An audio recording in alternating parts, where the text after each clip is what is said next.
Ladies and gentlemen, next up, I've got the pleasure of introducing two people that you've heard a lot of today in our two Federal Cabinet Ministers with us here this afternoon, Jason Clare, the Education Minister and Member for Blaxland, which covers a lot of Bankstown, and Michelle Rowland, the Communications Minister and Member for Greenway, which covers a lot of Blacktown. And obviously SBS has been talked a lot about today, so to unpack that and a few more issues, I'd like to welcome to the stage Ministers Jason Clare and Michelle Rowland. Now, before we get started, I know it's been a tough week for both of you as passionate Eels supporters like our Chairman Christopher Brown. I'm not talking about the dramas of Optus last week, Michelle, but have you recovered from last week's grand final? Yes, I have recovered. I've recovered because it was such a great week after winning in Townsville, and I think Jason will agree with me. The joy of our families and our communities was fantastic, and to have qualified and to have done it in such style, I think is amazing. But full credit to the team, and although it does mean that I was going to tell the story about how it was 36 years since the last premiership, and I was in Year 9 at Our Lady of Mercy College, Parramatta, across the road from the stadium. I guess I'll have to make that 37 years now. But as Parramatta Eels fans say, there's always next year. Correct. Let's hope you can go one better next year. Jason, have you? Was there a game on last weekend? Fair call. I remember as a little kid, as I'm sure lots of Eels fans that are in the audience will remember, Grant Kenny and Peter Sterling, Mick Cronin, the Guru, the Zip Zip Man. They were the glory days that, you know, as a kid, you latch onto a football team and you hold on to them for life. And 36 years is nothing, Michelle. We can wait for a couple more. It'll happen one day. Yeah, I do remember those years as well. I remember my Bulldogs tallying up some of those Eels teams in the 80s and 90s as well. Now, being passionate Eels supporters is not the only thing you've got in common. You've both been in Parliament for more than a decade. You're both very passionate and very vocal on important social and community issues. We've heard a bit today about cost of living. It was an issue leading up to the federal election, and it's going to be an ongoing issue for the months and ahead. Question to you both is where do you see the opportunities for the federal government to help reduce some of that financial stress and pressures that a lot of families in Western Sydney are currently experiencing? Well, one of them is the minimum wage. You know, we've seen unemployment drop to record levels, but we haven't seen wages go up accordingly, and that's why one of the things that was controversial in the election campaign and shouldn't have been was the idea that people on the lowest incomes in Australia should get a pay rise. We made a submission to the Fair Work Commission. They agreed to an increase of 5.2%. It means that 2.7 million Aussies on the 1st of July got a pay rise. That's a start, but there's still a long way to go. Childcare. Albo talked about it. More than 1 million Australians will benefit from the legislation we're bringing into the Parliament to cut the cost of childcare, make a difference particularly for Australian women. Women are twice as likely as men to work part-time because of caring responsibilities. Mums with kids under the age of 12 are most likely to be working 2.5 or 3 days a week. If you can make it cheaper, that means the ability to work more if you want to. I'm sure there's lots of businesses here that have got people on their staff that are working part-time, 3 days a week, highly skilled. Wouldn't you love to have them back 4 or 5 days a week? That's what that policy is about. Educating our children, bringing skilled workers back into the workforce, enabling Australian women to work more, to earn more, to build careers and to retire with more. And I think, Chris, in your introductory remarks, you talked about housing. We suffer with the chronic lack of affordable housing here more than many other parts of the country. So the investments in affordable housing are going to be critical. You can't build a house overnight or an apartment, but you've got to start now. The best time to do this would have been a decade ago. The next best time is now. And so if we're investing in those sorts of things, getting wages up, cutting the cost of childcare, building more affordable housing, they're a couple of the things that will make a real difference in our neck of the woods. And I think Jason and the Prime Minister covered off those specific aspects very well, but I think there's two things here. Firstly, childcare, for example, and a lot of other measures that have been mentioned, they're about lifting productivity. Lifting productivity is what's key. And I think it's important to remember that consistently it is shown that the key driver of increased productivity in this age is digitisation. So that means having the highest quality communications infrastructure, be it mobile or broadband, which is something obviously the Prime Minister is very mindful of as a former infrastructure minister and a former communications minister as well. And that's why by upgrading access to the best quality fibre NBN, and that will benefit over 100,000 premises in Western Sydney alone. So that's small businesses, that's households, and we know how important this is coming out of the pandemic, how much work changed, how much study changed, how much business has changed. Jason will also well know that when you look at some of the new models of small businesses that are done online, it's Western Sydney that always stands out. So these drivers of productivity, they also include having the best mobile coverage. And that is especially pertinent around our new suburbs, where we provision for everything from sewerage, energy, but not for mobile services. It's ludicrous that we should have new estates coming up in Western Sydney and North West Sydney, where I represent, which say, look, I'm 45 minutes from the CBD, but I can't get a proper signal unless I go out to the front of my house. So communications as a form of infrastructure is critical to improving quality of life as well as cost of living. Yeah, Jason. I was just thinking, when I first got elected, eBay came and saw me. And they said, do you know that you've got more eBay millionaires in your electorate than any other electorate in the country? The internet has created this opportunity where you don't need a corner shop and waiting for people to come to you. Every person who's online all around the world is a potential customer. And so these inventive, bright, brilliant people living in my neck of the woods from Auburn to Bankstown are becoming millionaires in their garages, but can't do that unless you've got access to a high-speed internet. Definite issue. And you heard earlier from Christopher about digital divide. It's an issue that the dialogue's definitely passionate about, and one sort of not just around productivity but access. We saw it during COVID, and it's going to be an issue that needs federal support. So it's good that you guys are looking at that. The other one that's come up a bit today that I'm sure you've heard a lot about is SBS. And Michelle, I'd like you to give us a bit of an update on where things are at. Pam mentioned the feasibility report that's currently being developed. Where's that at? And secondly, given that we've got a lot of interest, I'm sure, from our councils and other agencies in the room about how they'd like to be involved, what, in your mind, if you had to map out the vision for a future Western Sydney SBS studios, what does it look like? I think the Prime Minister very eloquently covered our election commitment and what it means, and I think there are two key things there. The first is when the Prime Minister talks about infrastructure and about investing in Western Sydney, it's not necessarily about what that piece of infrastructure is, it's what it does. And that is the way that we have approached this feasibility study for the relocation of the SBS to Western Sydney. And there are some enduring elements that, irrespective of technological changes, will always stay the same. And one of the key ones is that content is always king. We want to ensure that the diversity of Australia is reflected in who we see, in who we hear. Those voices, those images need to have a place and need to have an institution that fosters them. And I think that it's incredibly important in terms of media diversity for the SBS to continue to be reflective of Australia.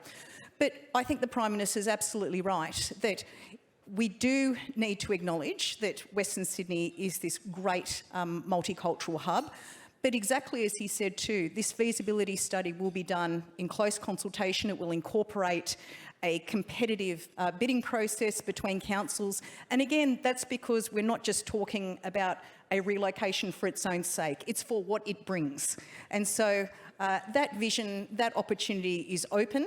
And I'm grateful to the SBS for the very constructive approach they've taken to this. Where we are up to in less than 100 days, or around about 100 days, we've now got the terms of reference, the draft terms of reference for the feasibility study with the SBS. There will obviously be very close consultation with all parties concerned, and it's great to see how much interest there is. But I'll end on this point, and I think Jason will have something to say on this as well, is that it's important to note that the SBS, as being reflective of Western Sydney, is a mature broadcaster. It's not a state broadcaster, it's a public broadcaster. And we want to ensure that everyone who wants to have a say in this process will. But the key point is there's been no better supporter of this policy to 2 elections. We took it to 2 elections than the Prime Minister.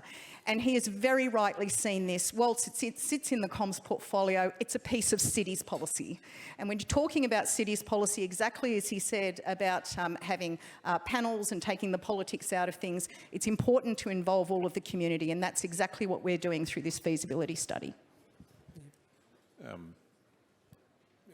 SBS at the moment is in an industrial estate opposite a car yard. I think we can do better than that. And I do think it belongs in the heart of Western Sydney, and it can be more than just a broadcaster moving from one location to the other. If we catalyse this the way Michelle's talking about it, this could be everything we want it to be. SBS, I know how important SBS is from the perspective of my own family. My wife's family's from Vietnam. My wife's grandmother, who's in an aged care centre in Smithfield, speaks broken English, but knows everything that's going on in Australian politics. Guess how? SBS. Not SBS television that you might see, SBS radio. How many languages does SBS radio broadcast in? Oh, I think we're talking in hundreds. Yeah. But they're multi-platform as well. They're online as well. You'll see them online. You'll see that they're incredibly innovative. But exactly as Jason says, all these factors are what we want to bring out through the feasibility study. Think about Sarah's performance. And if you haven't been to Bankstown Poetry Slam, and COVID's been a good excuse for a couple of years, as Molly Meldrum would say, do yourself a favour and check it out, because Sarah is awesome, but everyone is like Sarah. Yeah. Can you imagine entertainment like that as part of a broader multicultural entertainment precinct that surrounds SBS? How we catalyse this, and that's why there's a message here for councils. Sharpen your pencils, bid for this. If Canterbury Bankstown is still there, I don't know, there's a few people there at that table. James is over there, yep. Bid as well, because I do think this is going to be a money maker, it's going to be a people attractor, it's going to be the sort of thing that brings people to your community. I think one of the appeals, Jason, and we hear it a lot, is that there's a lot of voices, a lot of talent that's happening in Western Sydney. So to bring a broadcaster closer to that talent, to be able to provide an opportunity for the people in the area to tell their stories to a national audience is what really appeals. It's certainly evolved from the days of trying to sneak into my parents' room to watch SBS at night, late night, in front of the bunny ears. What were you watching late at night on SBS? Just all sorts of stuff, mate. You don't want to know. But yeah, to Michelle's point, it's come a long way, and there's a lot of opportunities there. I do, speaking of opportunities, want to talk about education. We've heard a lot today about infrastructure and the investment and the billions of dollars that have poured into the region over a number of years. It's formed a large part of Western Sydney's identity. I think what sometimes gets overlooked is the role that education has played and is playing increasingly. The number of tertiary institutions led by WSU, and we heard from Professor Shergold today, the role that TAFE's playing, the amount of schools that are performing well above their weight when it comes to performance. There's a lot happening. There's probably still a lot more that needs to happen. What does success look like in the education portfolio for you, Jason? And importantly, what does success look like for Western Sydney students? That's a good question. How many people in this room are the first person in their family to go to university? I reckon we're looking at about half. And that's the story of Western Sydney. I'm the first person in my family to go to uni. I'm the first person in my family to finish year 10. My mum didn't go to high school at all. They grew up in Liverpool at a time where kids from the western suburbs weren't expected to finish high school. Went off and got an apprenticeship after you finished year 9. University, well, that's what other people did. And,